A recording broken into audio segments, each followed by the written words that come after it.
Dans cette séquence, la problématique est la même que tout à l'heure, sauf qu'ici, on ne dispose pas de graphique.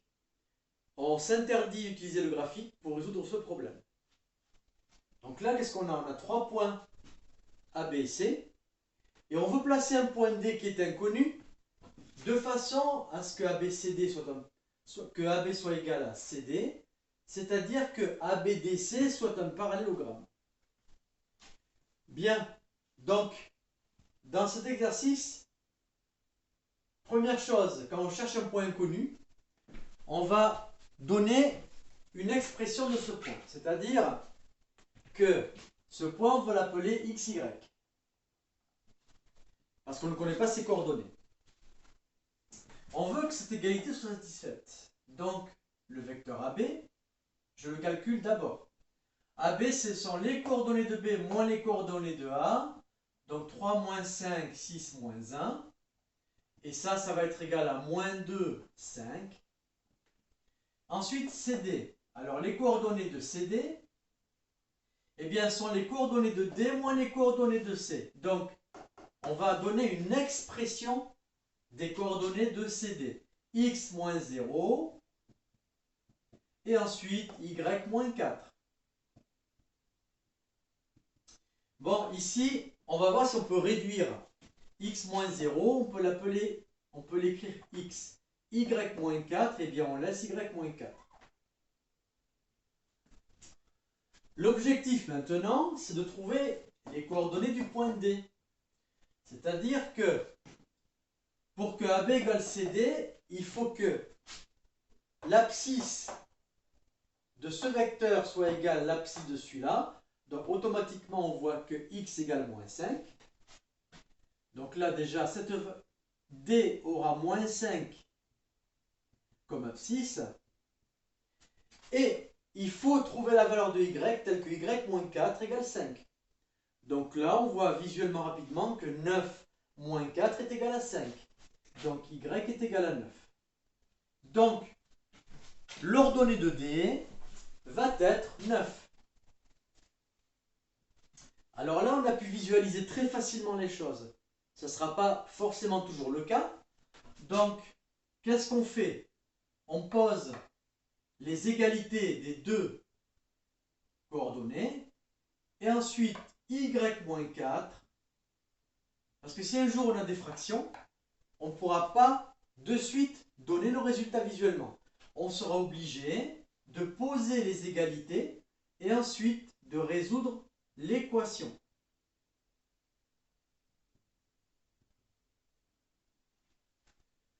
Donc là, dans un premier temps, voilà, on cherche à déterminer les coordonnées de D, sachant que AB égale CD par le biais de résolution d'équations.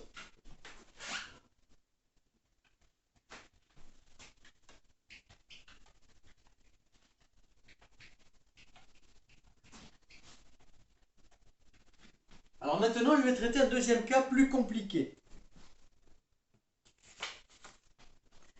On demande de déterminer I tel que I est le milieu de AD.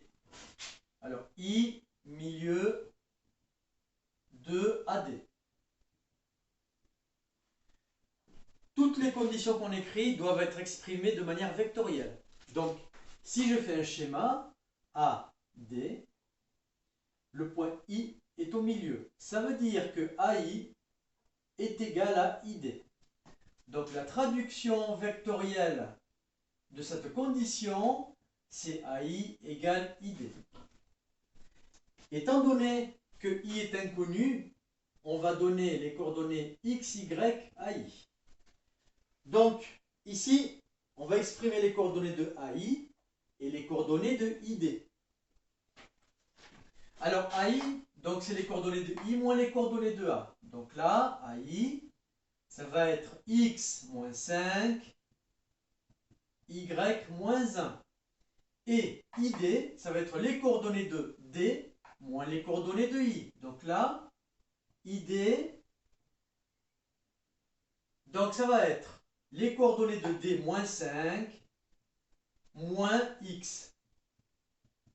et 9 moins y. Alors ici, c'est un cas qui est plus compliqué parce qu'on a des x de part et d'autre, et des y. Il est évident que tout à l'heure, on pouvait visualiser, on voyait que y est égal à 9, que maintenant, on ne peut plus visualiser. Donc, qu'est-ce que je vais faire ici? Je vais poser la coordonnée de gauche est égale à la coordonnée de gauche, donc x moins 5 est égal à moins 5 moins x. Et la coordonnée de droite est égale à la coordonnée de droite d'en haut, donc y moins 1 égale 9 moins y.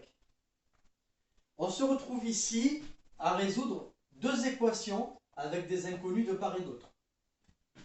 Donc là, vous faites comme on fait toujours, on ramène tous les x à gauche, donc ici on aura x plus x qui est égal à moins 5 plus 5. On résout les équations comme vous avez appris au collège. Et là, y plus y égale 9 plus 1. Donc ce qui va vous donner, donc ici, 2x va être égal à 0 et 2y va être égal à 10. Donc x, ça va faire 0 sur 2 qui fait 0. Étape toujours délicate parce que l'erreur classique c'est de dire x égale moins 2. Et là, y égale 10 sur 2 qui est égal à 5. Donc le milieu de AD aura pour coordonnées 0, 5.